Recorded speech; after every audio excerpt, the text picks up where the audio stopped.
10 दिन के साधना शिविर का पहला दिन पूरा हुआ। अब काम करने के लिए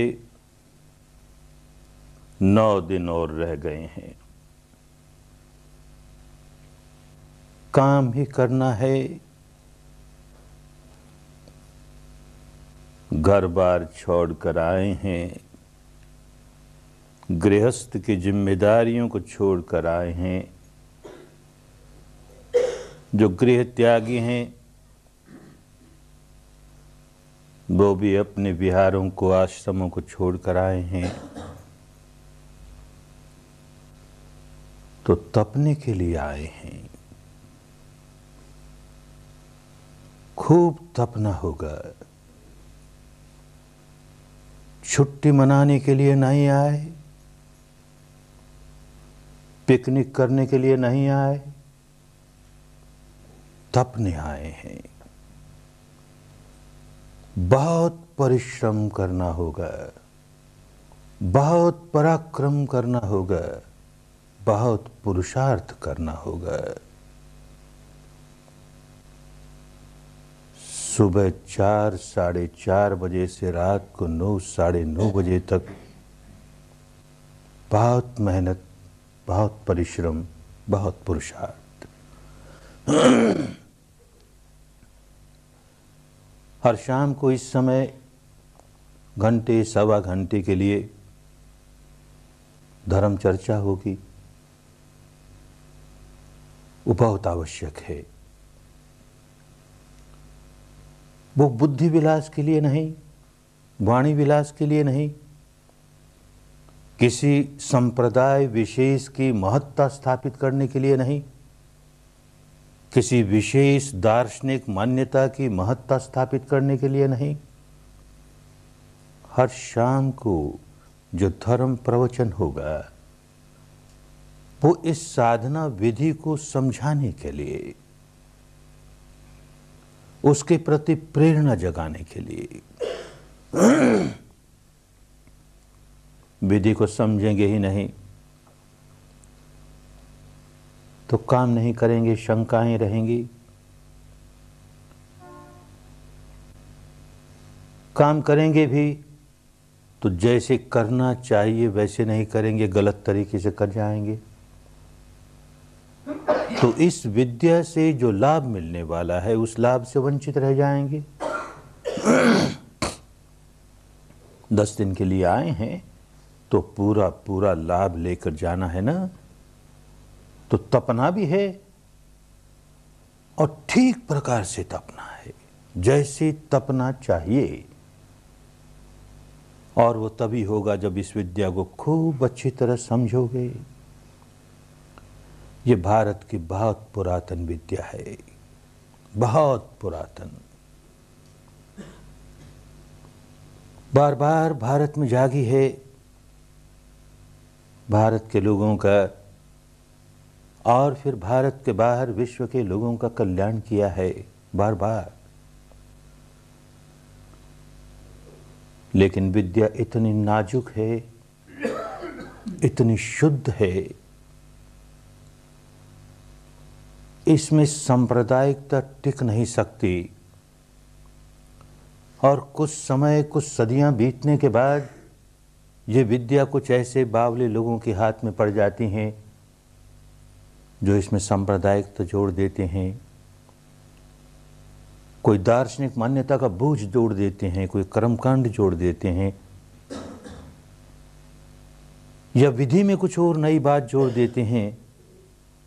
सम्मिश्रण किया कि ये विद्या अपना बल खो देती है। फिर इससे जो लाभ मिलना चाहिए वो लाभ नहीं मिल पाता। जब लाभ नहीं मिल पाता तो लोग इसका अभ्यास करना छोड़ देते हैं और धीरे धीरे विद्या लुप्त हो जाती है। ऐसा इस देश में अनेक बार हुआ। 2600 वर्ष पूर्व के भारत में भी ये पुरातन विद्या बिल्कुल विलुप्त हो गई थी।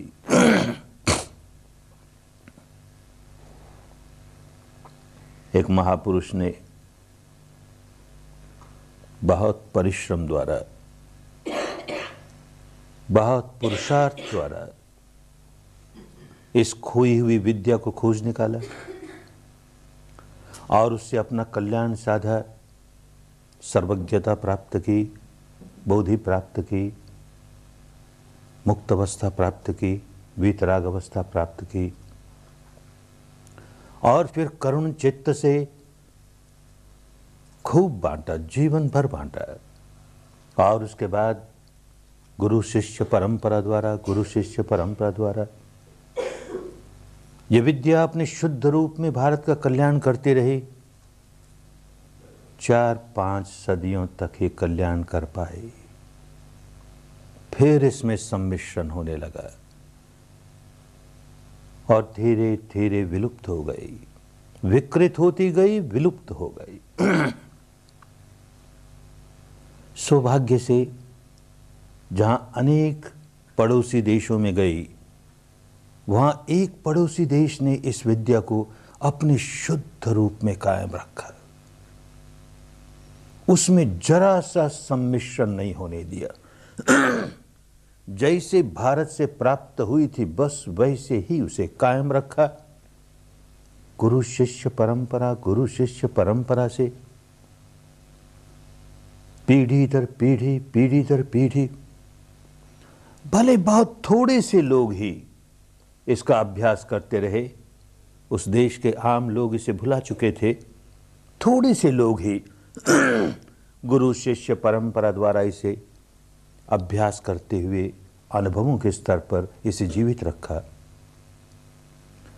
तो आज हमें ये अपने मौलिक शुद्ध रूप में प्राप्त हुई है। तो भारत की इतनी पुरानी विद्या होते हुए भी आज भारत के लोगों को लगता है कि नई सी विद्या है, ये हम क्या कर रहे हैं, ऐसा क्यों कर रहे हैं। भिन्न भिन्न प्रकार की शंकाओं का जागना स्वाभाविक है। आखिर धर्म की गंगा है, सांप्रदायिकता विहीन धर्म की गंगा है। तो लोग प्यास बुझाने आते हैं। हर संप्रदाय का व्यक्ति आता है, हर मान्यता का व्यक्ति आता है, विभिन्न प्रकार की परंपराओं में उलझा हुआ व्यक्ति आता है, प्यास बुझाने के लिए आता है। आना भी चाहिए, सभी के लिए है, किसी एक संप्रदाय के लिए नहीं, किसी एक जाति विशेष के लिए नहीं, किसी एक वर्ण विशेष के लिए नहीं, किसी एक गोत्र विशेष के लिए नहीं। सबकी प्यास बुझाने वाली धर्म की गंगा आती तो हैं, लेकिन सबकी अपनी अपनी मान्यताओं के लेप जीवन भर जिस संप्रदाय में जन्मे, जिस परिवार में जन्मे, जिस संप्रदाय में पले, वहां की बातें सुनते सुनते सुनते जो बुद्धि पर लेप लगे वो सारे लेप लेकर आते हैं और यहाँ आते ही सारे लेप धुल जाएंगे, ऐसी आशा भी नहीं की जा सकती, ऐसा विश्वास भी नहीं किया जा सकता। तो इसकी वजह से मन में शंकाएं उठती हैं, ये मैं क्या करने लगा, हमारी परंपरा तो ऐसा नहीं मानती, हमारी दार्शनिक मान्यता तो ये नहीं मानती, वो नहीं मानती। और साधना के नाम पर, ध्यान के नाम पर भी न जाने कितने प्रकार के लेप लगे हुए। कुछ पढ़ा है, ध्यान ऐसे होता है, कुछ सुना है, ध्यान ऐसे किया जाता है, कुछ थोड़ा बहुत किया भी है, और यहां तो इसके बिल्कुल विपरीत काम होता है। तो शंका उठनी स्वाभाविक है, क्या मैं सही काम कर रहा हूं, सही काम कर रही हूं। तो ये शाम के धर्म प्रवचन इस विद्या के स्पष्टीकरण के लिए बहुत आवश्यक है। बस इसीलिए इनका प्रयोग होना चाहिए कि क्या कर रहे हैं और ऐसा ही क्यों कर रहे हैं और किसी प्रकार क्यों नहीं कर रहे, इस बात को अच्छी तरह समझ लेने के लिए इन धर्म प्रवचनों का प्रयोग करें। जैसे आज ही काम शुरू किया, क्या किया? दिन भर अपने सांस के आवागमन के प्रति सजग रहने का काम किया। सांस आया तो जान लिया आया, गया तो जान लिया गया। सांस की कसरत नहीं की, सांस पर कोई नियंत्रण नहीं किया। बिल्कुल सांस नहीं मालूम होता हो तो 2-4 सांस जरा जोर से लेकर के जान लिया और फिर सहज स्वाभाविक सांस पर आ गए। मानो किसी ने ऐसा अभ्यास किया हो कि सांस को नियंत्रित करके ही ध्यान लगाया जाए, तो उसके मन में उलझन होगी कि ऐसा क्यों, यहाँ तो कोई नियंत्रण नहीं। सांस लंबा है तो जान लिया लंबा है, ऊंचा है तो जान लिया ऊंचा है। और इस प्रकार की अनेक शंकाएं मन में जागने स्वाभाविक है। और एक कठिनाई भी आती है। वैसे तो किसी प्रकार की भी साधना करें तो थोड़ी सी प्रारंभिक कठिनाइयां तो आएंगी ही। घर बार छोड़ के आए, यहाँ के वातावरण में, यहाँ के दैनिक कार्यक्रम में, यहाँ जो कुछ कराया जा रहा है उसमें सम्मिलित होने को मन नहीं चाहेगा। मन अपने एक स्वभाव शिकंजे में जकड़ा हुआ, इसी तरह शरीर भी अपने एक स्वभाव शिकंजे में जकड़ा हुआ। अब उसकी दिनचर्या के विरुद्ध हम कुछ भी काम करना शुरू कर देंगे तो वो विद्रोह करेगा, उसे नहीं अच्छा लगेगा, ये क्या करने लगे, ऐसा होगा। पहले दिन होता ही है। लेकिन जो बातें अन्य साधनाओं में नहीं होती, वैसी कठिनाई पैदा करने वाली बातें इस साधना में और अधिक शुरू हो गई। पहले दिन अनेक लोग आके शिकायत करते हैं कि बैठते ही मेरा तो पांव बड़ा जोरों से दुखने लगा, कोई कहता मेरा सिर फटने लगा, कोई कहता मेरी कमर टूटने लगी, कोई कहता जी घबराने लगा, जी करता भाग जाऊं यहां से, कोई कहता और कुछ नहीं तो ऊँघ ही आने लगी, बहुत ऊँघ आती है, बड़ी नींद आती है। यूं भिन्न भिन्न प्रकार की बाधाएं। तो समझें ऐसा क्यों हुआ? इस साधना विधि की वजह से हुआ, क्योंकि शुद्ध सांस को, स्वाभाविक सांस को यथाभूत जैसा है वैसा है, बस वैसे ही देखने का काम शुरू किया कि ये कठिनाइयां आएंगी सामने। अगर इसके साथ कोई शब्द जोड़ देते, कोई नाम जोड़ देते, तो ये कठिनाइयां नहीं आती। आती तो भी बहुत थोड़ी आती, जल्दी निकल जाती। कोई कल्पना जोड़ देते, कोई रूप, कोई आकृति, इसका ध्यान करो। सांस के साथ साथ इस रूप का ध्यान करो, इस आकृति का ध्यान करो, तो भी कठिनाइयां नहीं आती। आती तो भी बड़ी जल्दी निकल जाती। ये बात मैं अपने अनुभव से जानता हूं। मैंने इस प्रकार काम किया है स्वयं, और अनेक साधक अपने अनुभव सुनाते हैं, उनके अनुभवों से भी ये बात को स्वीकार करता हूं कि ऐसा होता है। सांस की जानकारी के साथ साथ हम कोई शब्द जोड़ दें, बार बार उस शब्द को भी मन ही मन दोहराते रहें, तो जो आज कठिनाइयां आई वो बिल्कुल नहीं आएंगी या बहुत कम आएंगी। इसके साथ कोई काल्पनिक रंग, रूप, आकृति बार बार मन में लाते रहें, उसका ध्यान करते रहें, तो भी यही होगा, बाधाएं बहुत कम आएंगी।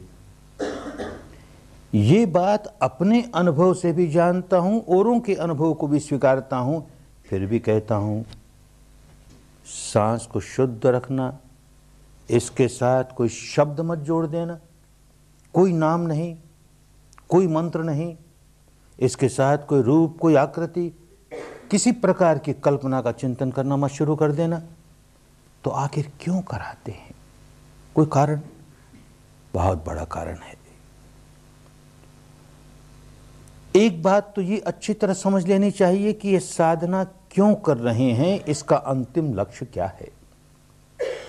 अगर साधना का अंतिम लक्ष्य ये हो कि मुझे किसी भी प्रकार से अपने मन को एकाग्र करना है, अपने मन को निर्विचार करना है, निर्विकल्प करना है, ये अंतिम लक्ष्य है मेरी साधना का, तो इस सांस की जानकारी के साथ साथ कोई न कोई शब्द, कोई न कोई नाम, कोई न कोई मंत्र जोड़ ही देना चाहिए।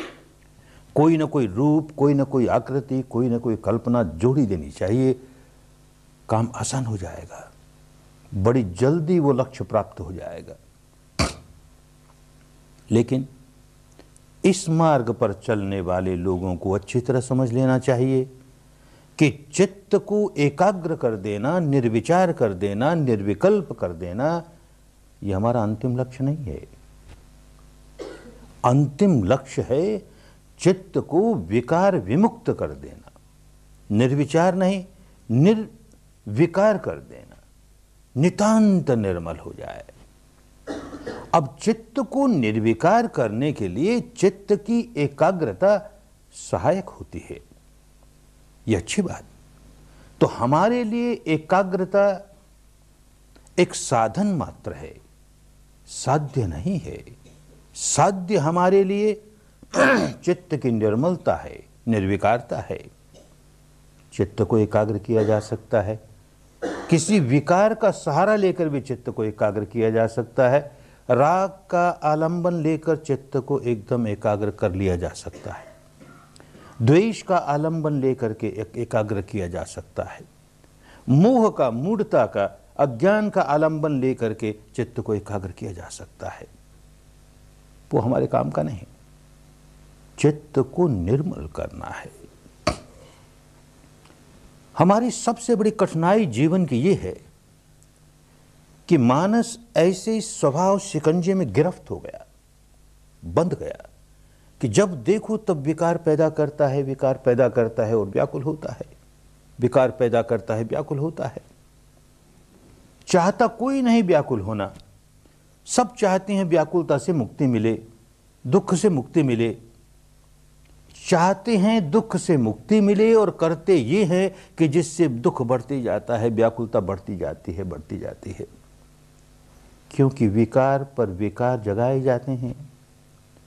हर विकार जो मन में जागेगा वो हमें व्याकुल बनाने वाला ही होगा। चाहे क्रोध जागे, चाहे द्वेष जागे, चाहे ईर्ष्या जागे, चाहे भय जागे, चाहे वासना जागे, चाहे अहंकार जागे, किसी तरह का कोई विकार चित्त पर जाग जाए, हमारे चित्त की शांति नष्ट हो जाएगी, हम व्याकुल हो ही जाएंगे। ये कुदरत का बंधा बंधाया नियम है। विकार दूर हो जाएंगे। जब जब जो विकार दूर हुआ उतनी उतनी शांति आई। सारे विकार दूर हो गए, पूरी शांति आ गई।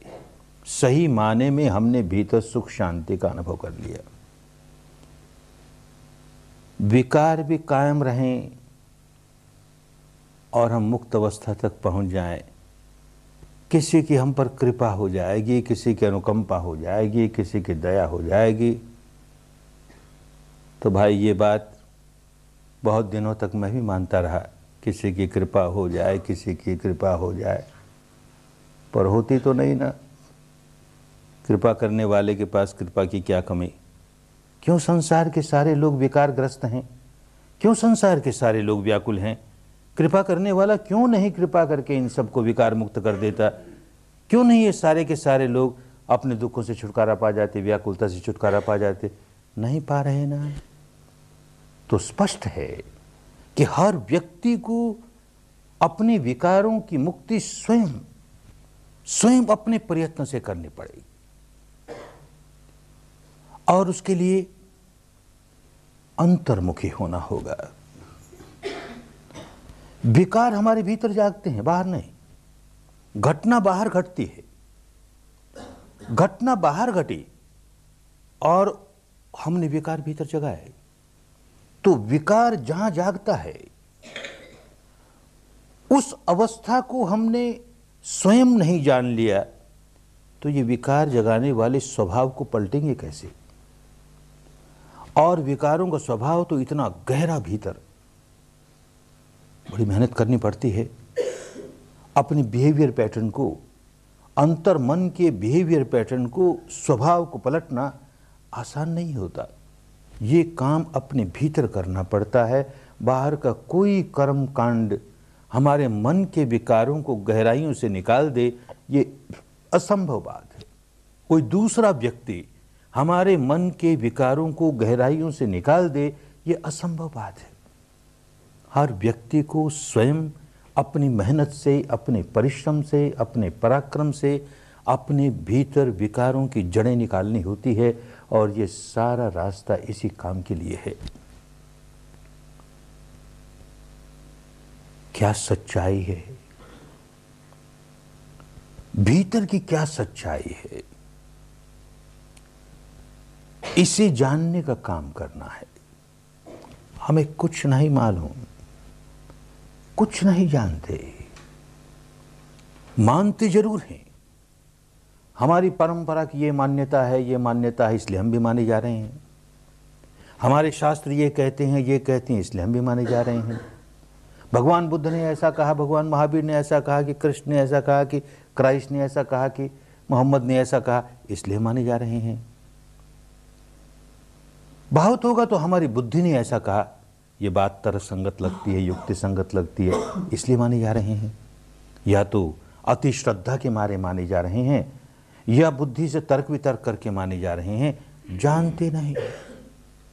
जानने और मानने में जमीन आसमान का अंतर है। मानने से हमारे विकारों का स्वभाव, विकार बनाने का स्वभाव बदलता नहीं। ऊपर ऊपर के स्तर पर जरा सा भरे बदल जाए, गहराइयों तक उसकी जो जड़ें हैं वो निकलती नहीं। जानने लगे, अनुभव होने लगे, तब देखेंगे किस प्रकार जड़ों से हम अपने विकारों को बाहर निकालने लगे। हमें यही काम करना है। अपने बारे में क्या सच्चाई है, उसको अनुभूतियों से जानना है। अगर हम इस सांस के साथ कोई शब्द जोड़ देते हैं तो दो बड़ी कठिनाई होती है। एक तो ये कि क्या शब्द जोड़ेंगे। अधिकतर यही होता है कि जो व्यक्ति जिस संप्रदाय का है, उस संप्रदाय में जिसके प्रति श्रद्धा भाव है, कोई देवी है, कोई देवता है, कोई ईश्वर है, कोई ब्रह्म है, कोई अल्लाह मियाँ है, कोई संत है, कोई महात्मा है, कोई गुरु है, बस उसी का नाम देंगे, उसी का नाम बार बार दोहराएंगे, जिसके प्रति बहुत श्रद्धा है। तो एक संप्रदाय का श्रद्धा भाजन दूसरे संप्रदाय का श्रद्धा भाजन नहीं हो सकता। तो दूसरे संप्रदाय वाले कहेंगे ये नाम हम क्यों दोहराएंगे, हम तो अपने संप्रदाय में जिसके प्रति श्रद्धा है हमारे संप्रदाय को, हम उसका नाम दोहराएंगे। तो बात सार्वजनीन नहीं हुई। जो नाम देंगे वो सब इस्तेमाल नहीं कर सकते। और धर्म हमेशा सार्वजनीन, धर्म सांप्रदायिक नहीं होता। जहां संप्रदाय से जुड़ा के समझो धर्म, धर्म नहीं रहा, फिर उसकी शुद्धता नष्ट हो गई। धर्म और संप्रदाय ये बिल्कुल अलग अलग। ये तो अपने देश का दुर्भाग्य हो गया कि पिछले 2000 वर्ष के अंधेरे में हमने संप्रदाय और धर्म इन दोनों को पर्यायवाची शब्द बना दिया। धर्म कहें तो उसका अर्थ संप्रदाय होने लगा और संप्रदाय को धर्म ही मानने लगे। इन 10 दिनों में बार बार हिंदू शब्द, बार बार धर्म शब्द इस्तेमाल किया जाएगा। कहीं भूल करके भी यह न समझ लेना कि हिंदू धर्म की बात हो रही है, कि बौद्ध धर्म की बात हो रही है, कि जैन धर्म की, कि ईसाई धर्म की, कि सिख धर्म की, कि पारसी धर्म की। बिल्कुल नहीं, बात धर्म की है। 10 दिन ये समझेंगे कि धर्म अपना एक अस्तित्व रखता है, स्वतंत्र अस्तित्व रखता है, और वही अस्तित्व धर्म का सही अस्तित्व है। जैसे ही उसके साथ ये शब्द जुड़ जाते हैं, हिंदू धर्म, बौद्ध धर्म, जैन धर्म, ईसाई धर्म, वो अपना अस्तित्व खो देता है। संप्रदाय प्रमुख हो जाता है, धर्म गौण हो जाता है। हिंदू प्रमुख हो जाएगा, धर्म गौण हो जाएगा। बौद्ध प्रमुख हो जाएगा, धर्म गौण हो जाएगा। इसी तरह जैन प्रमुख हो जाएगा, सिख प्रमुख हो जाएगा, ईसाई प्रमुख हो जाएगा, धर्म गौण हो जाएगा। धर्म की प्रमुखता ही हमें धर्मवान बनाएगी। तो ये बात बहुत अच्छी तरह से समझें। भारत की पुरानी भाषा में, भारत के पुराने जनता में धर्म शब्द कैसे समझा जाता था? धर्म शब्द कहते थे सत्य को, ऋत को, प्रकृति के नियमों को, निसर्ग के नियमों को, कुदरत के कानून को, स्वभाव को, इसको धर्म कहते थे। जैसे आग का धर्म जलना और जलाना, तो आग का स्वभाव जलना और जलाना, इसमें हिंदू पने की, बौद्ध पने की, जैन पने की कोई बात नहीं। आग का धर्म जलना और जलाना, ये उसका स्वभाव है। ये स्वभाव न हो, ये धर्म न हो तो आग आग नहीं है। ऐसे कह सकते हैं बर्फ का धर्म शीतल होना और शीतल करना। अगर वो शीतल नहीं होती, शीतल नहीं करती तो बर्फ नहीं है। ये गुण धर्म स्वभाव होंगे तो ही बर्फ है। तो इसी प्रकार विकारों का अपना एक गुण धर्म स्वभाव होता है, और वो गुण धर्म स्वभाव यही है कि व्याकुल करता है और औरों को व्याकुल बनाता है। खुद भी व्याकुल होता है, औरों को व्याकुल बनाता है। जैसे अग्नि खुद भी जलती है, औरों को भी जलाती है, ठीक इसी प्रकार क्रोध जाग जाए तो जिस किसी के मन में जाग गया उसी को व्याकुल बना देगी। वो अपने को हिंदू कहता फिरे, बौद्ध कहता फिरे, जैन कहता फिरे, ईसाई कहता फिरे, सिख कहता फिरे, भारतीय कहता फिरे, बर्मी कहता फिरे, कुछ फर्क पड़ने वाला नहीं। क्रोध जागा है तो प्रकृति के बंधे बंधाए नियम है, जिस व्यक्ति में जागा है उसको जलाएगा, और जला के उस व्यक्ति को ही व्याकुल नहीं बनाएगा। जिस व्यक्ति में जागा है उसके आसपास के सारे वातावरण को जलाएगा, सबको संतापित कर देगा। जो उसके संपर्क में आएंगे वही व्याकुल हो जाएंगे। ये कुदरत के बंधे बंधाए नियम हैं। क्रोध जागा और इसी प्रकार कोई भी विकार जागा तो हम उसका कोई लेबल नहीं लगा सकते, उस पर कोई नामांकन नहीं कर सकते कि ये क्रोध जागा, ये हिंदू क्रोध है, ये क्रोध जागा, ये मुस्लिम क्रोध है, कि ईसाई क्रोध है, कि जैन क्रोध है, कि अरे क्रोध क्रोध है। ये एक सार्वजनीन रोग है, किसी एक संप्रदाय विशेष का, किसी एक वर्ण विशेष का, किसी एक जाति विशेष का रोग नहीं है, सबका रोग है। जो जो व्यक्ति अपने भीतर विकार जगाता है व्याकुल हो ही जाएगा। जो व्याकुलता आई, क्रोध जगाने से व्याकुलता आई, उसको भी कैसी लेबल लगाएं कि हिंदू व्याकुलता आई, कि मुसलमानी व्याकुलता आई, कि जैन आई, कि बौद्ध आई। व्याकुलता व्याकुलता है, रोग है ना, व्याकुल बना ही देगा। और ये रोग निकल जाए, विकार निकल गए, व्याकुलता दूर हो गई और भीतर बड़ी सुख शांति आई, तो क्या लेबल लगाओगे? अब के सुख शांति आई वो तो बौद्ध आई, और फिर आई तो हिंदू आई, कि जैन आई, कि ईसाई आई, क्या लेबल लगाओगे? सार्वजनीन बात है। धर्म को इसी रूप में देखा जाता था भारत में। ये कानून है, ये नियम है, प्रकृति का नियम है। उस नियम के अनुसार अपना जीवन ढालना शुरू कर देंगे। प्रकृति नहीं चाहती कि मैं अपने भीतर विकार जगाऊं। कुदरत के नियम नहीं चाहते, धर्म नहीं चाहता कि हम अपने भीतर विकार जगाएं, क्योंकि स्पष्ट है विकार जगाते ही हमें दंड मिलने लगता है, प्रकृति हमें दंड देने लगती है।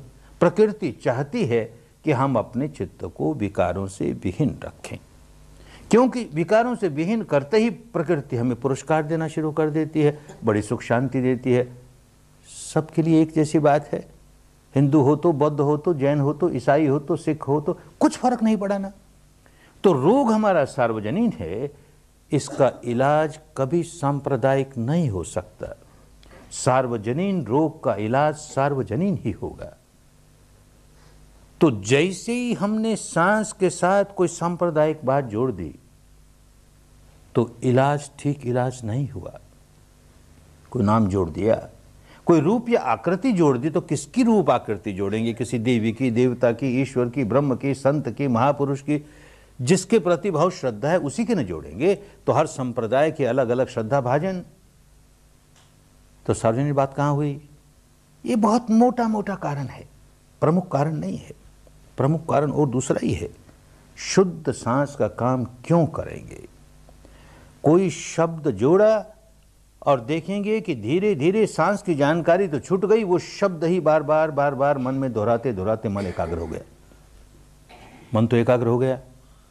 हमको अपने भीतर उन गहराइयों तक जाना था जहां विकारों की उत्पत्ति होती है, उन उत्पत्ति होने के कारणों को समझना था अनुभूति से और उसका निवारण करना था। वो काम रुक गया, चित्त तो एकाग्र हो गया। ऐसे ही कोई आकृति का ध्यान साथ जोड़ देंगे, सांस को जानना धीरे धीरे छूट जाएगा, वो आकृति प्रमुख हो जाएगी और मन एकदम उसमें डूब जाएगा, समाहित हो जाएगा, चित्त एकाग्र हो गया। ये जो काम करना था हमें, अपने बारे में सच्चाई जान करके अपने भीतर विकार कहाँ जागा, कब जागा, कैसे जागा, क्यों जागा, उसे कैसे दूर किया जाए, ये सारी बात छूट गई। ये छूट गई तो मुक्ति का मार्ग छूट गया। इसलिए कोई शब्द, कोई नाम, कोई मंत्र जुड़ने नहीं देते, कोई रूप, कोई आकृति जुड़ने नहीं देते। इस संप्रदाय का मत जोड़ो, हमारे संप्रदाय का जोड़ो, ऐसा कहने वाला व्यक्ति तो उलझाने वाला व्यक्ति है। वो सांप्रदायिक बाड़े वाले व्यक्ति बांधने मांगता है, दूसरे बाड़े से निकाल के अपने बाड़े में बंद करने मांग। कोई नाम नहीं, किसी संप्रदाय का नाम नहीं, रूप नहीं, आकृति नहीं, शुद्ध सांस के सहारे। अब समझें कि शुद्ध सांस के सहारे क्या मिलेगा। शुद्ध सांस के सहारे चलते चलते अपने भीतर अपने बारे में जो सच्चाइयां हैं वो उजागर होनी शुरू हो जाएंगी, अनुभूति के स्तर पर उजागर होनी शुरू हो जाएगी। अपने बारे में क्या सच्चाई, अपने बारे में जो सच्चाई है, ये सारा शरीर स्कंद बुद्धि के स्तर पर कहता है शरीर मैं नहीं, मेरा नहीं, मेरी आत्मा नहीं, शरीर भिन्न, आत्मा भिन्न, क्योंकि बचपन से ऐसे ही सुनते आया, वो लेप लगे हैं। भीतर जाके देखेगा तो पता लगेगा कि सच्चाई ये है कि व्यवहार जगत में ये शरीर ही मैं हो गया, शरीर मेरा हो गया।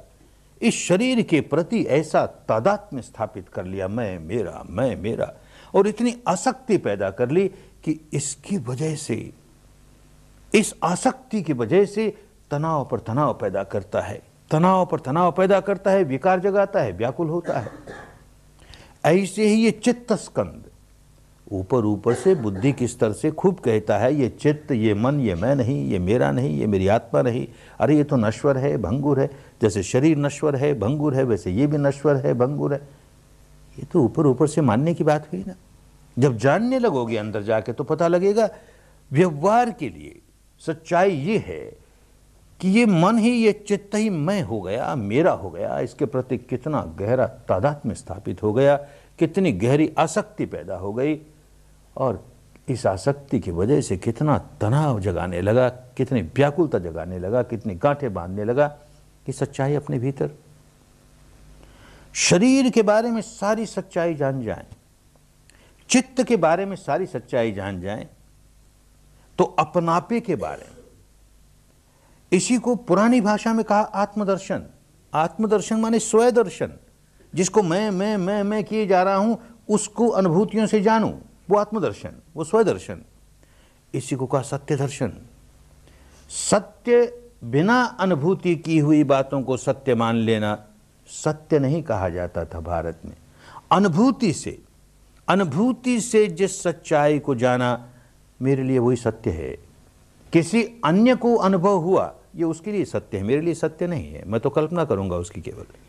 मुझे अपनी अनुभूति पर क्या मालूम हो रहा है, तो अंतर्मुखी इसलिए हो रहे हैं कि सत्य का दर्शन करेंगे, आत्मदर्शन करेंगे, स्वयं दर्शन करेंगे। अपने बारे में क्या सच्चाई है, किसको मैं किए जा रहा हूं, मेरा किए जा रहा हूं, उसको अनुभव से जानेंगे। इन प्रवचनों से नहीं, पुस्तकों से नहीं, बहस मुबाहस से नहीं, वाद विवाद से नहीं, अनुभव से जानेंगे। शरीर है, चित्त है, अंतर्मुखी होंगे तो देखेंगे किस कदर एक दूसरे से घुले मिले हैं, इनको अलग किया नहीं जाता। किस कदर एक दूसरे को प्रभावित कर रहे हैं, एक दूसरे से प्रभावित हो रहे हैं, किस प्रकार एक दूसरे से प्रतिक्रिया कर रहे हैं, और ये प्रतिक्रिया की भीतर ही भीतर धाराएं चलती हैं, अंतर्धाराएं चलती हैं, क्रॉस करंट्स कितने चले जा रहे हैं, और उनकी वजह से कैसे विकार जाग रहा है, विकार पर विकार जाग रहा है, और हम व्याकुल हुए जा रहे हैं। ये सारी बातें प्रवचनों से नहीं समझ में आती। यही सारी बातें इस सांस के सारे सारे सारे आगे बढ़ोगे खूब समझ में आने लगेगी, और अनुभव से समझ में आने लगेगी। फिर इन दोनों के परे क्या है, शरीर को पूरी तरह जान लेंगे, शरीर का सारा क्षेत्र, स्थूल से स्थूल और सूक्ष्म से सूक्ष्म शरीर की सारी सच्चाई जान ली। इसी तरह चित्त की, चित्त वृत्तियों की, स्थूल से स्थूल और सूक्ष्म से सूक्ष्म सारी सच्चाई जब जान लेंगे तो उसके परे का सत्य प्रकट होगा। ये शरीर, चित्त और चित्त वृत्तियों का सारा क्षेत्र देखेंगे अपने अनुभव से, पढ़ी पढ़ाई बात नहीं, सुनी सुनाई बात नहीं, अपने अनुभव से देखेंगे। अरे कितना अनित्य है, कितना नश्वर है, कितना भंगुर है, प्रतिक्षण बदलते रहता है, बदलते रहता है। ये अपने अनुभव से देखेंगे। इस सारे का अनुसंधान पूरा कर लेंगे, रिसर्च पूरा कर लेंगे इस सारी फील्ड का, तो इसके परे की सच्चाई जो प्रकट होगी, परम सत्य जो शरीर और चित्त के परे है, उसमें कुछ परिवर्तन नहीं होता, उसमें कुछ उत्पाद नहीं होता, कुछ व्यय नहीं होता। सुन तो रखा है, परम पद जो है, परम सत्य है, वो अमृत है, अमर है, अजर है इत्यादि सुन रखा है ना, अनुभव नहीं किया ना, उसका साक्षात्कार नहीं किया ना। वो साक्षात्कार नहीं होगा तो हमारे किस काम का, केवल मान लेंगे तो हमारे किस काम का। उस अनुभव हो जाएगा, जीवन बदल जाएगा, सारी जीवन की धारा ही बदल जाएगी, बंधन टूट जाएंगे, विकारों से छुटकारा हो जाएगा, दुखों से छुटकारा हो जाएगा। अरे एक जन्म के नहीं अनेक जन्मों के दुखों से छुटकारा हो जाएगा, भव भ्रमण से छुटकारा हो जाएगा। भव भ्रमण के छुटकारे के बाद एक और रखें भी तो इस जीवन में जो हम व्याकुल रहते हैं विकारों की वजह से, उसका छुटकारा तो स्पष्ट महसूस होना शुरू हो जाएगा। इसलिए अपने भीतर काम करना है। मान्यताओं के सारे कल्पना करनी शुरू कर देंगे, हमारी ये मान्यता, हमारी ये मान्यता, कुछ पल्ले नहीं पड़ेगा। मान्यता सही भी होगी, अनुभव पर नहीं उतरी ना भाई। हमें इन 10 दिनों तक यहाँ रहते हुए अपने बारे में जो सच्चाई है उसे अनुभूतियों पर उतारना है। इसलिए हम सांस का सहारा ले रहे हैं। तो शरीर के बारे में सच्चाई क्या, क्या जानते हैं अपने शरीर के बारे में। शरीर शास्त्र पढ़ा होगा वो अलग बात हुई, एनाटॉमी पढ़ी होगी, वो जानने की बात नहीं हो तो मानने की बात हुई, बुद्धि विलास करने की बात हुई। जानते क्या, अनुभव क्या है। तो ये बाहर के अंग हैं, इनके बारे में अनुभव है। आँख के बारे में, हाथ के बारे में, पाँव के बारे में, ये जो हमारे बाहर के अंग हैं खूब जानते हैं, अनुभव से जानते हैं कैसे काम करते हैं। पाँव को मैं कहूँ खड़ा हो तो खड़ा होता है, चल तो चल, बैठ तो बैठ, आँख को खुल तो खुल, बंद हो। ये सारे के सारे अंग मेरी इच्छाओं के अनुसार काम करते हैं, मेरी आज्ञा के अनुसार काम करते हैं, मेरी हुकूमत के गुलाम हैं। लेकिन भीतर भीतर कितने अंग हैं, और कितने अंग हैं। हृदय है, फेफड़े हैं, और न जाने कितने अंग हैं। वो तो मेरा हुक्म नहीं मानते, वो तो मेरी इच्छाओं के अनुसार नहीं चलते, वो तो कुदरतन अपना काम किए जा रहे हैं। मैं कहूँ रुक जा तो रुकते नहीं, मैं चाहूँ तेज हो जा तेज नहीं होते, मैं कहूँ धीमे हो जा धीमे नहीं होते। उन पर मेरी कोई हुकूमत नहीं, मेरा कोई अधिकार नहीं, मेरा कोई आधिपत्य नहीं। उनके बारे में क्या जानता हूँ, कुछ नहीं, अनुभव के स्तर पर कुछ नहीं। अरे शरीर के भीतर के मोटे मोटे अंगों की क्या बात करें। ये सारा का सारा शरीर ऐसे नन्हे नन्हे जीव कोशों से बना हुआ, और उनसे भी छोटे नन्हे नन्हे परमाणु कणों से बना हुआ, जिनमें प्रत्येक परमाणु कण में प्रतिक्षण कुछ न कुछ खटपट हो रही है, कोई न कोई हरकत हो रही है। तरंगे ही तरंगे उत्पन्न होता है, नष्ट होता है। क्या जानते हैं उसके बारे में, साइंस की पुस्तकें पढ़ ली होंगी और उसको लेकर के मान रहे हो। जाना क्या, कुछ नहीं जाना ना। ये सांस के सहारे चलते चलते चलते अपने शरीर के बारे में पूरी जानकारी हो जाएगी। कोई शब्द नहीं जोड़ेंगे, कोई रूप आकृति नहीं जोड़ेंगे, शुद्ध सांस के सहारे सहारे सहारे चलेंगे, सारी जानकारी हो जाएगी। आरंभ होगा स्थूल स्थूल सच्चाइयों के साथ। अनेक लोग जो शिविर में आए हैं उसमें से ऐसे भी होंगे कि 1-10 दिन के शिविर में ही इस अवस्था पर पहुंच जाएंगे कि सारा घनत्व पिघल जाएगा, शरीर जो इतना ठोस मालूम होता है, सारा ठोसपना दूर हो जाएगा, केवल तरंगे ही तरंगे, तरंगे ही तरंगे। और एक अवस्था आगे जाकर के आएगी कि एक एक परमाणु अलग, एक एक परमाणु अलग, और कैसे उसमें पिरोया हुआ चित्त अलग, सारा समझ में आएगा। प्रवचनों में इन बातों को महत्व नहीं, अनुभूति को महत्व, जैसी जैसी अनुभूति होगी। किसी को 1-10 दिन में नहीं आएगा, 2-10 दिन में आएगा, 4-10 दिन में आएगा, पर ये इस रास्ते चलते चलते चलते अपने शरीर के बारे में सारी जानकारी हो जाएगी।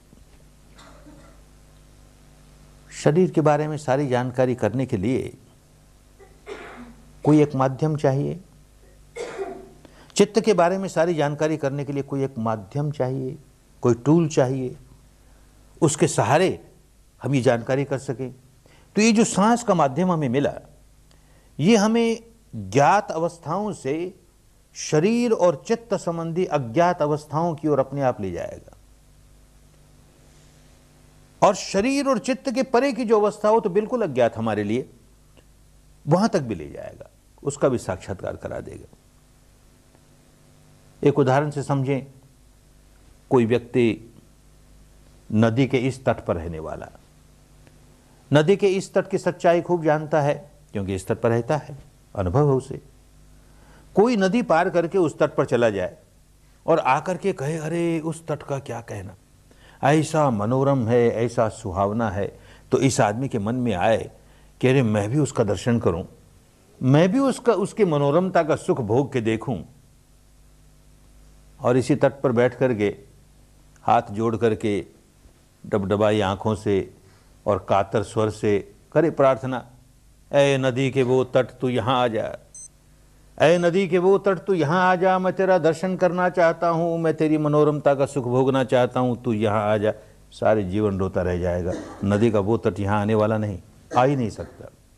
नदी के वो तट का सुख भोगना है, नदी के वो तट का दर्शन करना है, तो सारी नदी को स्वयं पार करना पड़ेगा। कोई और पार कर ले, हमें नहीं उसका दर्शन हुआ, हमें स्वयं पार करना पड़ेगा सारी नदी को। और पार करने के लिए कोई ऐसा पुल जो इस तट को उस तट से जोड़ दे, जो हमें ज्ञात तट से अज्ञात तट की ओर जाने में सहायक बन जाए। सांस यही काम करेगा, ज्ञात तट से अज्ञात तट की ओर हमें ले जाता चला जाएगा। तो पहले तो अज्ञात अवस्थाएं अपने शरीर की, अपने चित्त की, उनको अच्छी तरह जान लेने में यह सांस सहायक हो जाएगा, और फिर देखेंगे इसके परे की अवस्था को भी पहुंचाने में सहायक हो गया। शुद्ध सांस के साथ काम करते चले जाएंगे, जैसा है वैसा है, जैसा है वैसा है। देखेंगे कि इन 10 दिनों में ही काम शुरू किया, बड़े स्थूल स्थूल सांस के साथ, नहीं पता लगता, नया नया साधक पता ही नहीं लगता सांस कब आया कब गया, तो कहते हैं भाई 2-4 सांस जरा जोर से ले ले। तो सच्चाई स्थूल सच्चाई से काम शुरू किया, पर आखिर तो स्वाभाविक सांस पर काम करना है, तो आज दिन भर काम करता रहा स्वाभाविक सांस, स्वाभाविक सांस। तो स्थूल सांस को जानते जानते सूक्ष्म सांस को जानने लगा। एक और सच्चाई पकड़ में आई दिन भर काम करते करते, ये सांस आता है जाता है, किस रास्ते आता है, बाईं नासिका में से गुजरता है कि दाहिनी नासिका में से गुजरता है कि दोनों नासिकाओं में से गुजरता है। दिन भर काम करते करते ये बात पकड़ में आने लगी। तो कल रात को जो काम शुरू किया था, आज रात तक पहुंचते पहुंचते उससे जरा सूक्ष्म अवस्था पकड़ में आने लगी। मन इस लायक बनने लगा कि उससे सूक्ष्म सच्चाई को जान सके। अब आज रात और कल दिन भर इससे ज़्यादा सूक्ष्म सच्चाई को जानने लगेगा। ये सांस आता है जाता है, बाईं से आता है कि दाहिनी से आता है, छूता कहाँ है।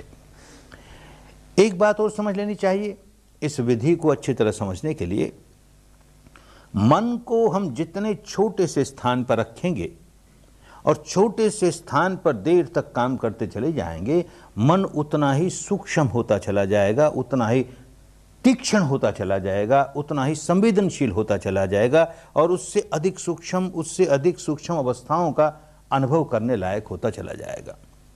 तो हमने ये सीमा बांध दी, ऊपर वाले होठ से लेकर नासिका तक का सारा हिस्सा। तो ये सांस बस इतनी दूर में ही महसूस करना है, जाएगा भीतर तक, आएगा भीतर तक, जाएगा बाहर, लेकिन इसी पर से गुजरेगा। तो इतने स्थान पर जानते रहेंगे। आज रात और कल दिन भर ये जानते रहेंगे इतनी सी दूरी में छूता कहाँ है, भीतर आने वाला सांस कहाँ छू गया, बाहर जाने वाला सांस कहाँ छू गया, इन नासिका की भीतरी दीवारों को कहीं छू गया, कि नासिका के बाहरी छल्लों को कहीं छू गया, कि नासिका के नीचे ऊपर वाले होठ के ऊपर का जो स्थान है, जो मूंछों का स्थान है, इसको कहीं छू गया। इतनी सी दूरी में सांस छूता कहाँ है। ये सारी जगह छुए आवश्यक नहीं, कहीं भी छुए, कहाँ छू रहा है। तो मन बड़ा सजग होकर देखिएगा कहाँ छू रहा है, भीतर आता हुआ सांस कहाँ छू रहा है, बाहर जाने वाला सांस कहाँ छू रहा है। तो इससे सूक्ष्म अवस्थाओं को जानने की योग्यता प्राप्त करने का एक और काम मिला दिन भर। ऐसे ही हर रोज देखेंगे जितना कुछ हमें सूक्ष्म अनुभव हुआ, अगले दिन उससे अधिक सूक्ष्म, अगले दिन उससे अधिक सूक्ष्म, यूं सारा का सारा मार्ग जैसे ज्ञात से अज्ञात की ओर ले जाने वाला है, वैसे स्थूल से सूक्ष्म की ओर ले जाने वाला है। सूक्ष्मतर सूक्ष्मतर सूक्ष्मतम, सारा का सारा मार्ग। तो हर रोज इस बात को ध्यान रखेंगे कि हमको स्थूल से सूक्ष्मता की ओर बढ़ते चले जाना है। शरीर के बारे में जानकारियां होंगी, ऐसे चित्त के बारे में जानकारियां होंगी, और उसमें भी सांस सहायक होगा। कैसे सहायक होगा? आज ही जैसे सहायक हुआ। बहुत ध्यान से देखते अपने चित्त को और अपने सांस को, तो देखते इसके साथ इसका गहरा संबंध है। ध्यान करते करते कोई पुरानी बात याद आई, कुछ हुआ, मन में कोई विकार जागा, क्रोध जागा किसी के प्रति, द्वेष जागा किसी के प्रति, वासना जागी या भय जागा, कुछ भी जागा। ध्यान से देखोगे तो पता लगेगा कि जैसे ही मन में विकार जागा, सांस की गति स्वाभाविक नहीं, अब जरा तेज हो गई, जरा भारी पड़ गई, और जैसे ही वो विकार दूर हुआ फिर स्वाभाविक हो गई। अरे तो बात समझ में आएगी कि जैसे ये सांस एक शरीर की प्रक्रिया है, उसका शरीर से गहरा संबंध है, वैसे ही इस सांस का मेरे मन से भी गहरा संबंध है। मेरे मन के विकारों से तो और गहरा संबंध है, और मुझको तो अपने विकारों की जड़ों तक जाना है। इसलिए शुद्ध सांस का काम। आज भी काम करते करते अपने मन के बारे में कई बातें सामने आई। सुनते तो बहुत थे, मन बड़ा चंचल है, बड़ा चपल है। आज तो काम करके देखा, काम तो सांस का ही करना था, सांस आ रहा है जा रहा है, इसको देखते देखते अपने मन के बारे में भी सच्चाई मालूम हो गई। बड़ा चंचल है रे, बड़ा चंचल है। इतना सीधा सा काम कि सांस आ रहा है जा रहा है, उसको देखना और कुछ नहीं करना तुझे, वो भी नहीं कर पाता। एक सांस को देखा कि वो भाग गया, एक सांस को देखा कि वो भाग गया। अरे सचमुच बड़ा चंचल है, बड़ा चपल है। ये सच्चाई सामने आई।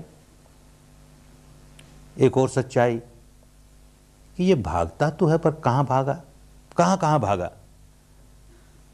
हम कोई डायरी लिखने नहीं देते, लिखोगे तो भी, लिखने देंगे तो भी लिख नहीं पाओगे। अरे इतने इतने विषयों में भागता है, कहां कहां भागता है, क्या उसका लेखा जोखा रखोगे। पर ध्यान दोगे तो साफ मालूम होगा उसके लिए दो ही क्षेत्र है भागने के, या तो भूतकाल में भागा या भविष्य में भागा। कोई पुरानी बात याद आई, ऐसा हुआ था, ऐसा हुआ था, अब उसमें लोट पलोट लगाएगा। कोई भविष्य की बात याद आई, ऐसा हो जाए तो अच्छा, ऐसा न हो तो अच्छा, उसमें लोट पलोट लगाएगा। या तो भूतकाल या भविष्यकाल, इसी में लोट पलोट लगाता है। कोई घटना पुरानी याद आई, उसने ऐसा कह दिया था, हमारा ऐसा अपमान कर दिया था, और बड़ी पीड़ा हमें हुई, उसने ऐसा कह दिया, ऐसा कह दिया। फिर इतने में छलांग लगाएगा भविष्य की ओर। उस समय तो हमसे कुछ करते कराते नहीं बना, अब ऐसा करके देखे, ऐसा जवाब दूंगा, ईंटा का जवाब पत्थर से दूंगा, करके देखिए ऐसा, तो लगा भविष्य में। अब भविष्य में लोट पलोट करता है। ये अपना स्वभाव देखना है। देखो मेरे चित्त का स्वभाव कैसे इतनी जल्दी भूतकाल में गया और कैसे भविष्य में छलांग लगा ली, वहां लोट पलोट लगाने लगा। ये भूतकाल, भविष्यकाल, अतीत, अनागत, इसी में रहना चाहता है, ये वर्तमान में नहीं रहना चाहता। वो रहना होगा वर्तमान में। हम भूतकाल में कैसे रहेंगे? भूत तो गया, जो क्षण गया वो हमेशा के लिए गया। संसार की सारी संपदा भी देकर के कोई व्यक्ति बीता हुआ क्षण खरीद के लाए कि फिर एक बार जी लूं, इस क्षण में होने वाली बात नहीं, असंभव है, गया, हमेशा के लिए गया। और भविष्य में कैसे जिएगा? भविष्य जब वर्तमान बन जाएगा तब जिएगा। तो जीना है वर्तमान में। और आदत ये बना ली इस मन ने कि जब देखो तब भूतकाल, जब देखो तब भविष्यकाल, अरे इसी मारे व्याकुल रहता है। इसको जीना नहीं आता, इसको जीने की कला नहीं आती। और ये सारी साधना जीने की कला सीखने की साधना है। बस पहला कदम उठाया, नन्हा सा कदम उठाया, अपने मन को जीने की कला सिखाने का नन्हा सा कदम उठाया। इस क्षण में जी, इस क्षण की जो सच्चाई है बस उसी में जी। भूतकाल से काट अपने आप को, भविष्य से काट अपने आप को। इस क्षण की जो सच्चाई, ये स्वभाव पलटने के लिए नहीं कि हम सारे जीवन भर भूत की सारी बातें भूल जाएंगे, भविष्य का कोई प्लानिंग नहीं करेंगे, ऐसा नहीं। अपना स्वभाव पलटना है ना। 10 दिन प्रयत्न करेंगे अपना स्वभाव पलटने के लिए, तो भूतकाल से अपने आप को काटेंगे, भविष्य से अपने आप को काटेंगे और यही काम करने लगे। इस क्षण की सच्चाई यह है कि सांस भीतर आ रहा है, बस ये जाना जा रहा है कि सांस भीतर आया, सांस भीतर जा रहा है, ये जाना जा रहा है कि सांस बाहर गया। इतना ही। बड़ा कठिन है, बड़ा कठिन है। कहना बड़ा आसान है कि 1-2 सांस देखने के बाद भी एकदम भूतकाल की बात, एकदम भविष्यकाल की बात उसमें लोट पलोट लगाना शुरू कर देगा। अब साधक ध्यान से देखेगा कि जब ये भूतकाल में गया या भविष्यकाल में गया, किस प्रकार का चिंतन चलता है इसका। बहुत प्रकार के चिंतन चलते हैं, फिर भी 2 विभाजन बड़े स्पष्ट मालूम होंगे। चाहे भूतकाल की कोई याद है या भविष्य का कोई चिंतन है, 2 ही तरह के होंगे। या तो कुछ प्रिय होगा, कोई पुरानी याद बड़ी प्रिय होगी, ऐसा हुआ था, बड़ा अच्छा हुआ था, या अप्रिय होगी, ऐसा हुआ था, अच्छा नहीं हुआ था। या भविष्य का चिंतन चलेगा तो या तो प्रिय होगा, अरे ऐसा हो जाए, ऐसा फिर हो जाए, ऐसा हो जाए। या कोई अप्रिय होगा, कहीं ऐसा ना हो जाए, कहीं ऐसा ना हो जाए। बस 2 ही तरह के विचार चले, प्रिय चला या अप्रिय चला। और जब जब प्रिय का विचार चला, चाहे वो भूतकाल का था चाहे भविष्यकाल का था, देखेंगे मानस का एक हिस्सा प्रतिक्रिया करने लगा। क्यों? जो जो प्रिय विचार चला वो बड़ा सुखद लगा, बड़ा सुखद लगा। और सुखद लगा तो प्रतिक्रिया होती है, और चाहिए रे, और चाहिए रे, ऐसा तो और चाहिए रे, और चाहिए रे। और जब जब अप्रिय विचार चला, चाहे भूतकाल का चला चाहे भविष्य का चला, तो बहुत दुखद लगा। और दुखद लगा तो मानस का एक हिस्सा प्रतिक्रिया करता है, नहीं ये तो नहीं चाहिए, ऐसा तो ना हो जाए, ऐसा कहीं ना हो जाए। ये जो मानस का एक हिस्सा चाहिए चाहिए करने लगा, भारत की पुरानी भाषा में उसी को राग कहते थे, लोभ कहते थे, आसक्ति कहते थे। हमने यहाँ आकर जाना, इस प्रदेश में राग का अर्थ जैसे भारत के सारी भाषाओं में है वैसा नहीं है। यहाँ राग क्रोध को कहते हैं, लेकिन बार बार हम इस शब्द का इस्तेमाल करेंगे तो समझ लेना चाहिए कि भारत की पुरातन भाषा में राग कहते थे आसक्ति को, लोभ को, कुछ प्राप्त कर लेने की भावना को, किसी से चिपक जाने की भावना को, उसको राग कहते थे। तो या तो राग सुखद लगा तो राग, दुखद लगा तो द्वेष। और एक तीसरी बात समझ में आएगी, कभी कभी ये भी होता है, मन में एक बात उठी, भूत की उठी कि भविष्य की उठी, वो एक वाक्य भी पूरा नहीं होने पाया, इतने में छूट गई, कोई और शुरू हो गई, नई बात ने सिर उठा लिया। उसका भी एक वाक्य नहीं पूरा होने पाया कि तीसरी बात ने अपना सिर उठा लिया।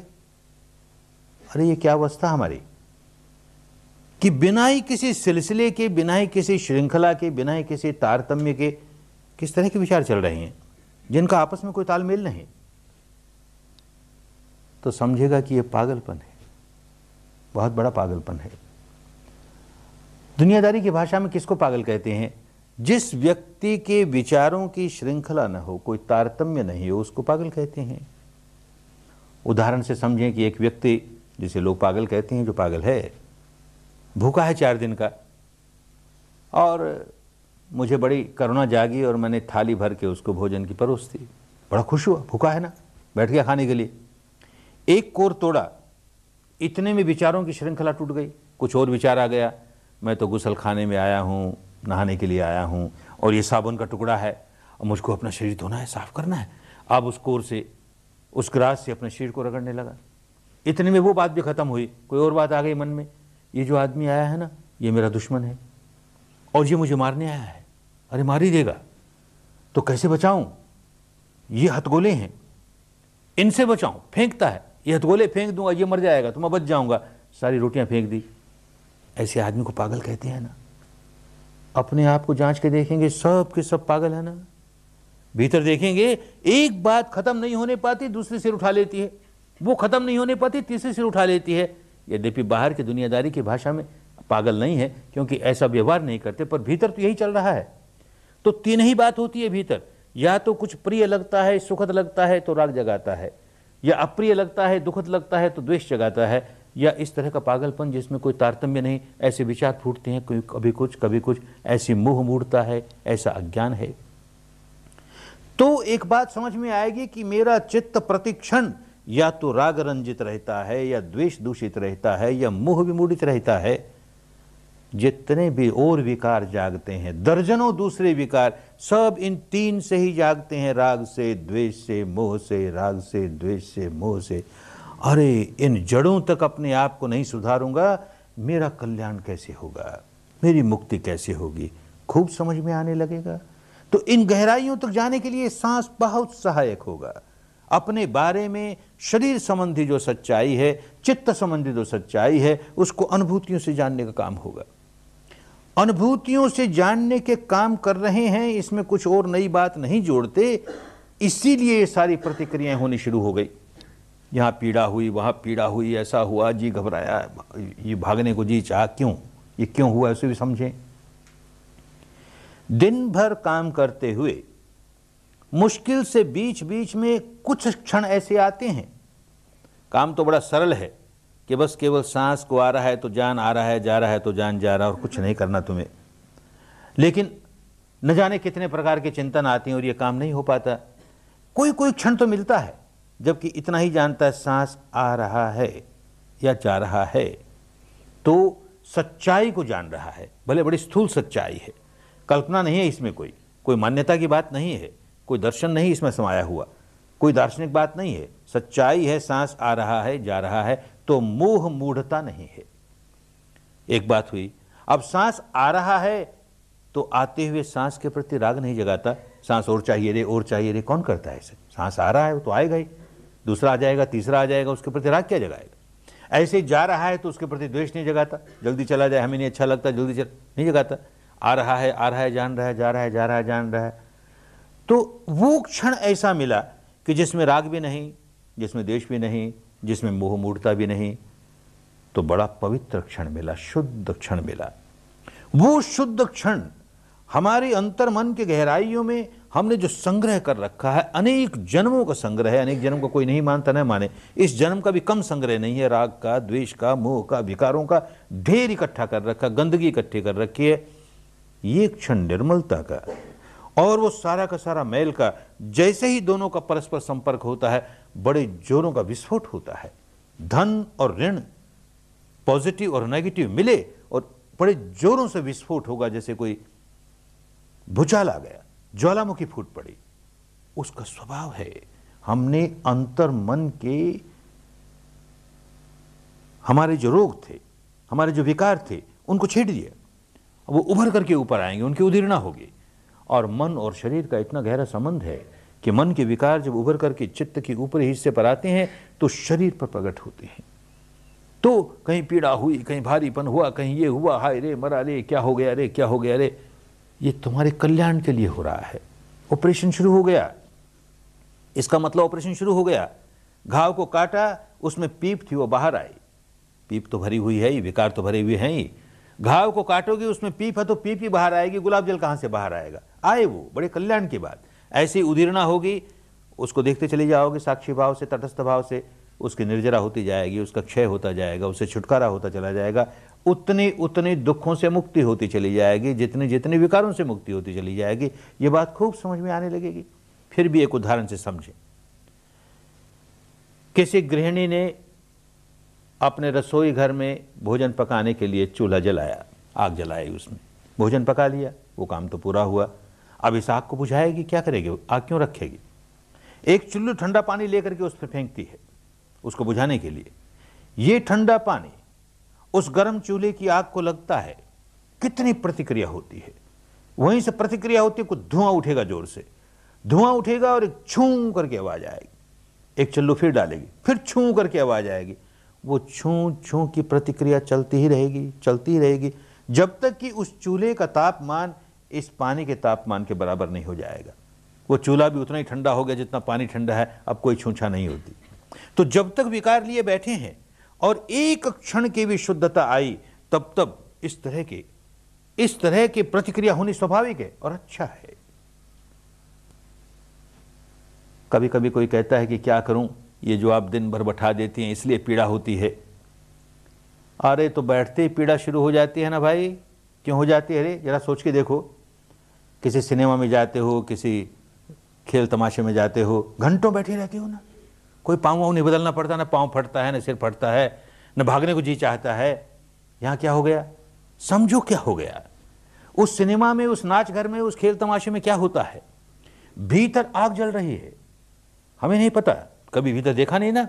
राग की आग जल रही है, द्वेष की आग जल रही है, वासनाओं की आग जल रही है, भीतर आग ही आग जल रही है।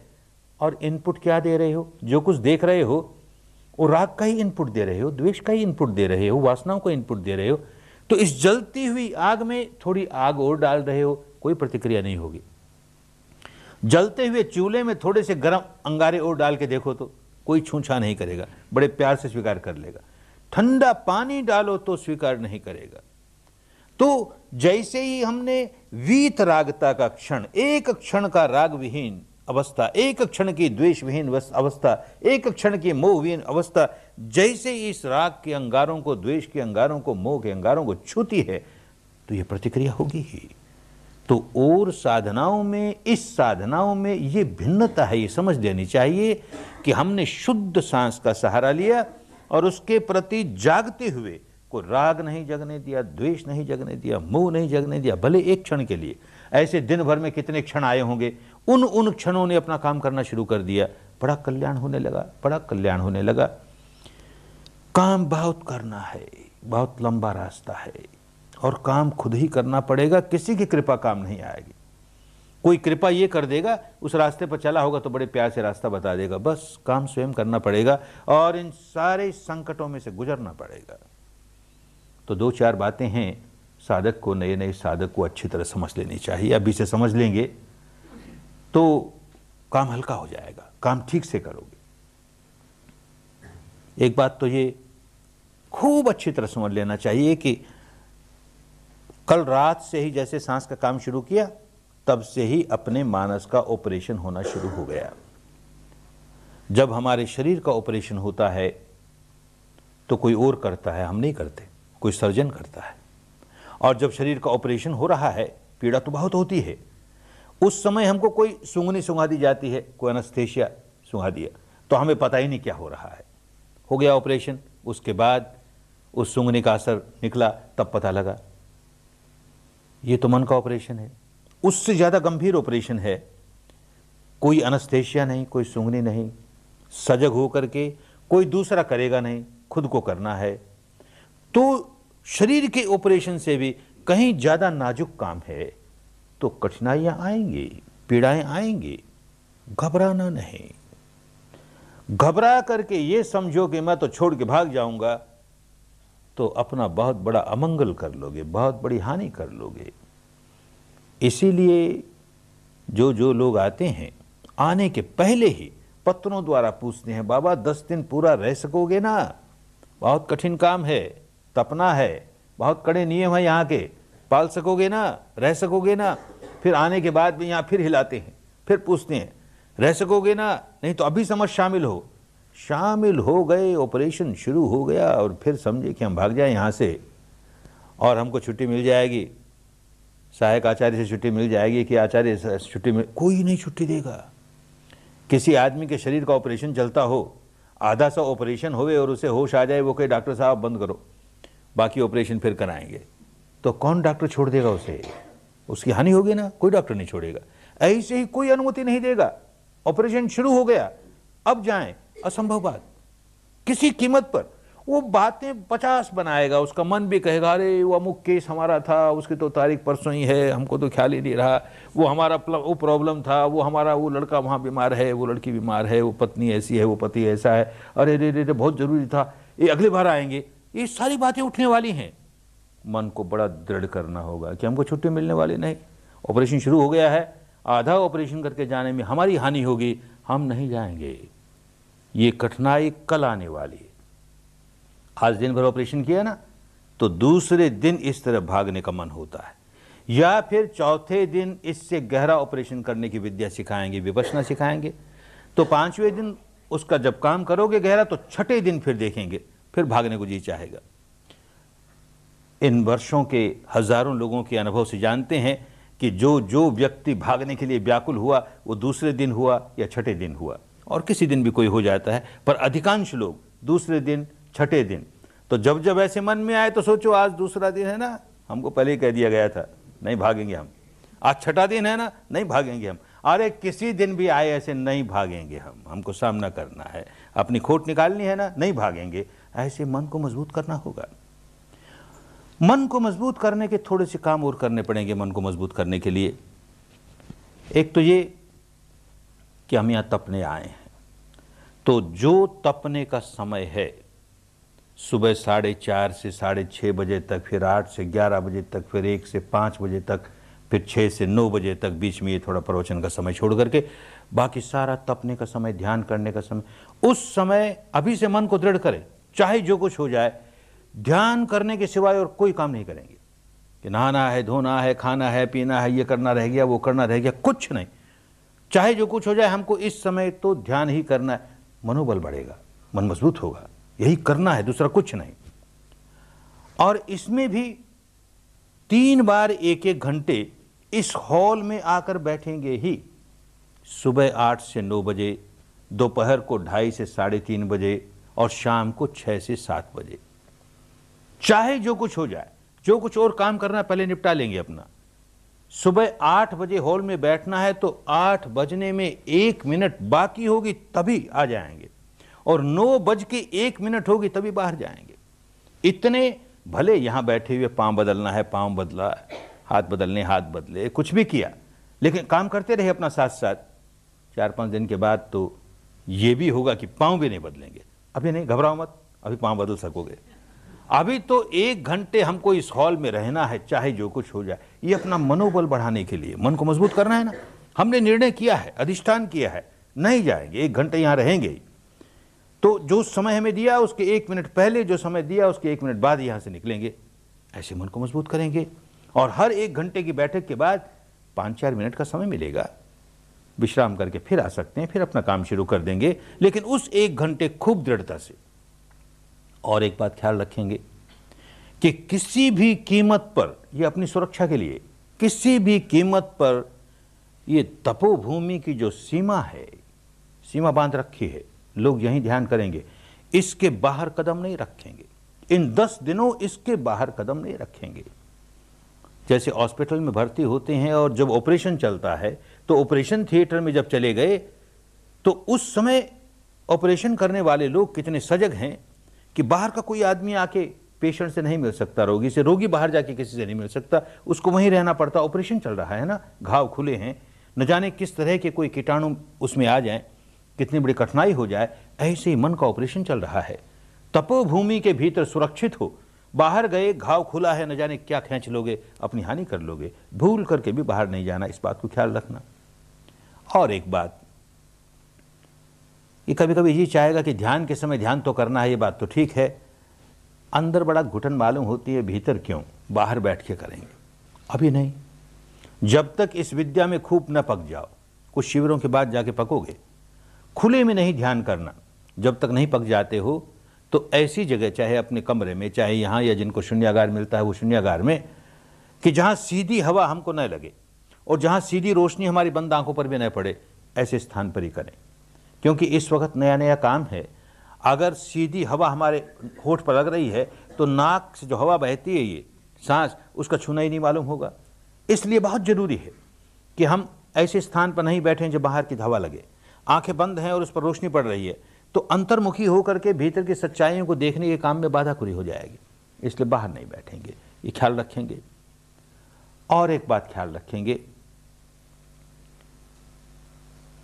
कि ये जो सुबह 11 बजे भोजन के लिए जाएंगे, उस वक्त मन में आएगा कि अरे यहाँ शाम का भोजन तो मिलता नहीं, देख लिया ना, एक दिन शाम को कुछ नहीं देती तो खाने को मामूली से चाय दी है, उससे क्या हुआ, कुछ फल दे दिया क्या हुआ।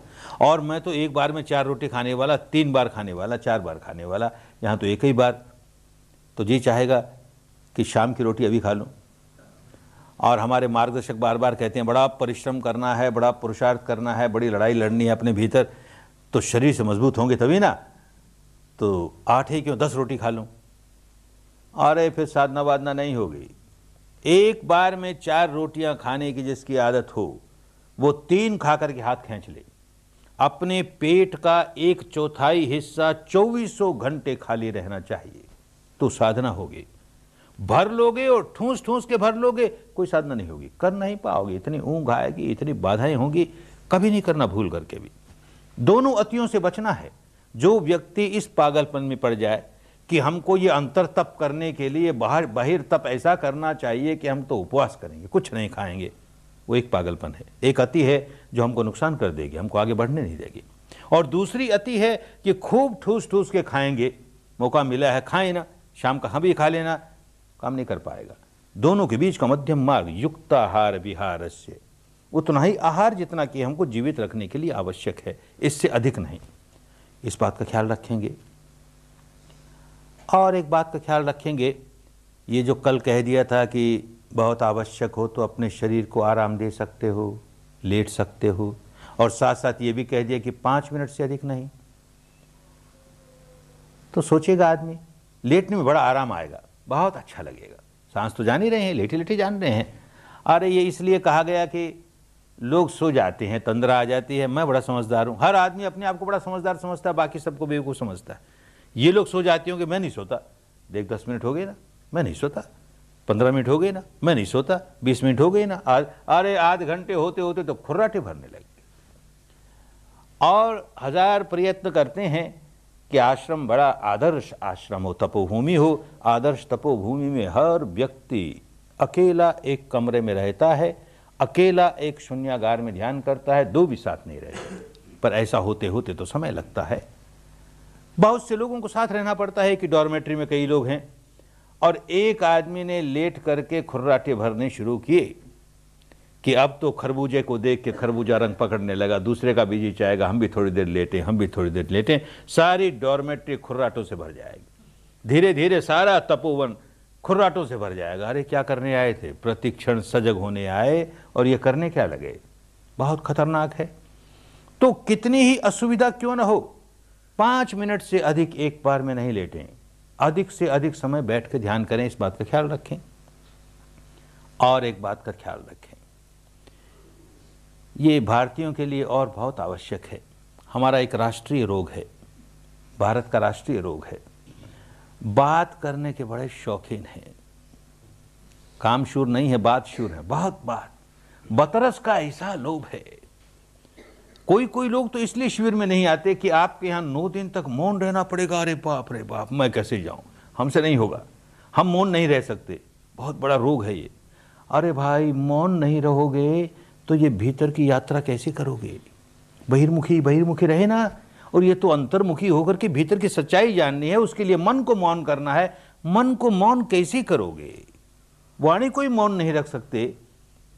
किसी से थोड़ी देर बात कर ली और फिर ध्यान करने बैठे तो जो बात की वो सारी मन में आनी शुरू हो जाएगी, उससे संबंधित अनेक बात आनी शुरू हो जाएगी, और छेड़ दिया उसको तो उससे बिना संबंधित भी न जाने कितनी बात आनी शुरू हो जाएगी। काम रुक गया ना, अपने लिए बाधा पैदा कर ली ना। बिल्कुल मौन, बिल्कुल मौन। और मौन भी कैसा, आर्य मौन। भारत की परंपरा में जो बड़ी स्वस्थ परंपरा थी ध्यान की, लुप्त ही हो गई। लुप्त हो गई तो शब्द लुप्त हो गया। आज लोग पूछते हैं आर्य मौन क्या हुआ, जो हमने मौन रखा है तो आर्य मौन क्या हुआ। आर्य मौन हुआ करता था तपने के लिए कि मौन केवल वाणी का ही नहीं, शरीर से भी मौन, और आगे जाकर के मन से भी मौन। तो शरीर से मौन माने संकेतों से भी बात नहीं करेंगे, इशारों से भी बात नहीं करेंगे, आंखों से भी बात नहीं करेंगे। अरे वाणी से किया कि संकेत से किया, जहां बात हो गई, कम्युनिकेशन हो गया, वो सारा कुछ तो भीतर उखाड़ेगा ही और नई नई बातें उड़ेगी। यही मान के चलना मैं अकेला तपने आया हूं, और तपना तो हमेशा अकेले का ही होता है। एक व्यक्ति का अपने भीतर तपना है, दूसरे से क्या लेना देना। मैं यहां अकेला हूं, मुझे अपना ऑपरेशन स्वयं करना है, मुझे दूसरे से कोई लेन देन नहीं। आंखें नीची रख करके अपने भीतर ध्यान करना है। साधना संबंधी कोई कठिनाई आई तो अपने मार्गदर्शकों से आकर के पूछ सकते हैं, उनसे कोई गाइडेंस ले सकते हैं, कोई दोष की बात नहीं।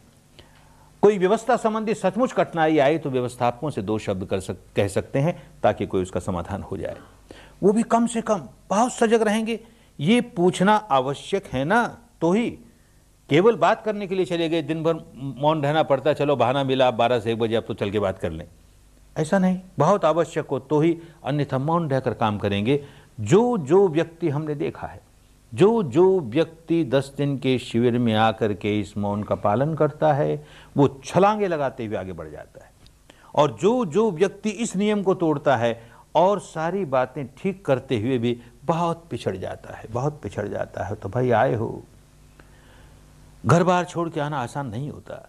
आए हो तो खूब लाभ उठाना है ना, इस नियम का तो खूब कड़ाई से पालन करना है। एक बात और भी है कि जब किसी से बात करके अपने मन को वाचाल बना दिया तो अपनी साधना के लिए दीवारें खड़ी कर दी, वो तो हुआ ही, पर जिससे बात कर ली उस बेचारे के लिए भी तकलीफ खड़ी कर दी। अब जिससे बात कर ली वो भी तो साधक है, अब उसके सामने चारा डाल दिया, वो घंटों जुगाली कर, मैं तो जुगाली कर रहा हूं अपने चारे की, तू भी कर, उसकी साधना ही भंग कर दी। और किसी डॉर्मेट्री में 10-15 लोग हैं और 2 लोग बैठे चुरपुर चुरपुर चुरपुर करते हैं, रात को भी देर तक चुरपुर चुरपुर करते हैं, बाकी लोग बेचारे, उन सब का ध्यान भंग कर दिया।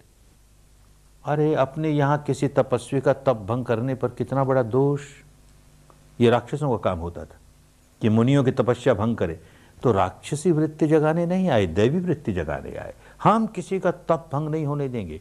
हमारी वजह से किसी एक व्यक्ति का तप भंग हो जाए, उसे हानि हो जाए, हम नहीं होने देंगे, खूब सजग रहेंगे। मौन का एक और भी कारण है, बहुत महत्वपूर्ण कारण है। वो भी एक और महत्वपूर्ण कारण ये कि कल जो 5 शील लिए थे वो कोई कर्मकांड नहीं था, वो कोई रस्म अदायगी नहीं थी, बहुत जरूरी था, इस साधना का अंग है। उसमें एक शील ये भी कि झूठ नहीं बोलेंगे। अरे पुरानी आदत पड़ी है भाई, जब किसी से बात करोगे तो भले सफेद झूठ न भी बोलो तो भी किसी बात को जरा बढ़ा चढ़ा के बोल दोगे, किसी बात को जरा छिपा के बोल दोगे, ये शील भंग हो गया ना, सत्य बोलने वाला शील भंग हो गया ना। और ये तो हमारी आधारशिलाएं हैं इस साधना की, एक भी शिला हल गई, बुनियाद हल गई, सारा का सारा काम रुक जाएगा, आगे नहीं बढ़ पाओगे। चुप रहोगे, मौन रखोगे, अपने आचार्य से या सह आचार्य से बात करनी है तो भी बहुत सजग रहोगे, क्या प्रश्न पूछा गया उसका सही उत्तर दे रहा हूं ना, कुछ छिपा तो नहीं रहा, कुछ बढ़ा तो नहीं रहा, तो ये शील पक्का रहेगा। 5 शील जिसके पक्के रहते हैं, इन 10 दिनों तो कम से कम हम देखते हैं उसकी बड़ी प्रगति होती है। इसलिए भी मौन बहुत आवश्यक है। एक और बात, वो भी बहुत आवश्यक है विशेष करके भारतीयों के लिए, कि भाई कल जो समर्पण किया था वो इस विद्या के प्रति समर्पण किया था। अब ये विद्या तुम्हारी दार्शनिक मान्यता के अनुकूल है कि नहीं है, तुम्हारी परंपरागत मान्यताओं के अनुकूल है या नहीं है, ये सारी बातें 10 दिन के बाद सोचना। अब तो समर्पण किया है ना, तो 10 दिनों तक जितना बताया जाए, जैसे बताया जाए, ठीक वैसे ही करें। इसमें अपनी ओर से कुछ नहीं जोड़े तोड़े। कोई पागल व्यक्ति आ जाता है, 1000 कहते हैं, हम बार बार कहते हैं, इससे बाधा आएगी इतनी ही बात नहीं है कि तुम्हारी प्रगति रुक जाएगी कुछ जोड़ने से, इससे खतरा पैदा हो जाएगा। ऐसा उलझ जाओगे कि फिर हम चाहेंगे तो भी निकाल नहीं पाएंगे। बहुत इस तरह से कठिनाइयों में पड़े हुए लोगों के साथ बहुत काम करना पड़ा, तब कहीं निकल पाए। खतरा मोल नहीं लेना, बात समझ लेनी चाहिए। यहां तो हम इस विद्या को आजमा कर देखने आए हैं, तो 10 दिन तक यही करेंगे। 10 दिन के बाद हम अपने मालिक हैं, ठीक लगेगी स्वीकार करेंगे, नहीं ठीक लगेगी छोड़ देंगे। 10 दिन कुछ जोड़ेंगे नहीं। खतरा क्यों है समझें। एक काले घोड़े की सवारी करने वाला आदमी, उसके पास कोई सफेद घोड़ा ले आया। अरे तू मेरे घोड़े पर सवारी करके देखिए, ज्यादा अच्छा है। वो कहे जरूर करूंगा, लेकिन अपना घोड़ा नहीं छोड़ने वाला। एक टांग अपने घोड़े पर रखूंगा, एक टांग तेरे घोड़े पर रखूंगा, अब सवारी करके देखूंगा। खतरा है ना, बहुत बड़ा खतरा है ना। एक आदमी अपनी नाव में यात्रा करने वाला, कोई दूसरी नाव ले आया, कहता है ज्यादा आरामदेह है, ज्यादा तेज है, जरा इसकी यात्रा करके तो देख। तो कहे जरूर करूंगा, पर एक टांग अपनी नाव में, एक टांग तेरी नाव में, अब यात्रा करूंगा। कितने खतरे की बात। इससे ज्यादा बड़ा खतरा है जो व्यक्ति इस तरह के साधनों से अभ्यास करता हो कि जहाँ हमारे मानस पर लेप लगाए जा रहे हैं, किसी शब्द के लेप हैं, किसी काल्पनिक रूप के लेप हैं, किसी मान्यता के लेप हैं, तो एक लेप लग रहा था, अब दूसरा लगाने लगा, वो लग रहा था, तीसरा लगाने लगा, कुछ नुकसान नहीं होने वाला। लेकिन ये तो ऑपरेशन की साधना है। यहां तो ऊपर वाले चित्त को काटते काटते काटते अंतर्मन की ओर जा रहे हैं और अंतर्मन की ओर यथाभूत सत्य को देखते हुए जा रहे हैं। जरा सी कोई कल्पना उसके साथ जुड़ी, जरा सा कोई शब्दों की टंकार उसके साथ जुड़ी, खतरा पैदा हो जाएगा। ये रिस्क नहीं लेनी चाहिए। तो ये बड़ी गंभीरता के साथ कहते हैं, खूब गंभीरता के साथ इस बात को समझ लेना चाहिए कि 10 दिन इसके साथ और कुछ नहीं जोड़ेंगे, कुछ नहीं जोड़ेंगे। 10 दिन के बाद हम अपने मालिक हैं। इन सारी बातों को याद रखते हुए अब जो दिन बचे हैं, 9 दिन बचे हैं, इनका खूब लाभ लेना है। जैसे आज का दिन चला गया, देखेंगे, देखते देखते कल का चला जाएगा, परसों का चला जाएगा, यूं 10 दिन चले जाएंगे। 10वें दिन मुस्कुराते हुए अपने घर जाए, बड़ा बोझ उतार करके जाएं, मन में ये प्रसन्नता लेकर के जाएं कि ऐसी एक विद्या मिली जो हमें भव चक्र से मुक्त कर देगी, सारे इस जीवन के दुखों से मुक्त कर देगी। ऐसी प्रसन्नता लेकर के जाएं। वो तभी होगा जबकि काम करोगे। केवल वाद विवाद में समय बिता दिया, तर्कों में समय बिता दिया, बहसों में समय बिता दिया, कल्पनाओं में समय बिता दिया, आलस में, प्रमाद में समय बिता दिया, तो क्या मिलेगा? काम बहुत करना पड़ेगा। तो खूब गंभीरता से काम करें, खूब सजग रहकर काम करें। किसी पर एहसान नहीं कर रहे, अपने भले के लिए करें, अपने मंगल के लिए करें। जो इस 10 दिन के शिविर में आए हैं, खूब गंभीरता से काम करते हुए अपना मंगल साध लें, अपना कल्याण साध लें। सबका मंगल हो, सबका कल्याण हो, सबकी स्वस्थ मुक्ति हो। भवतु सर्वमङ्गलं,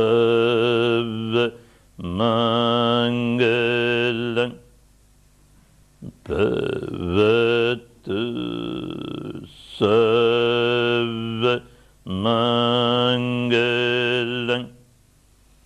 भवतु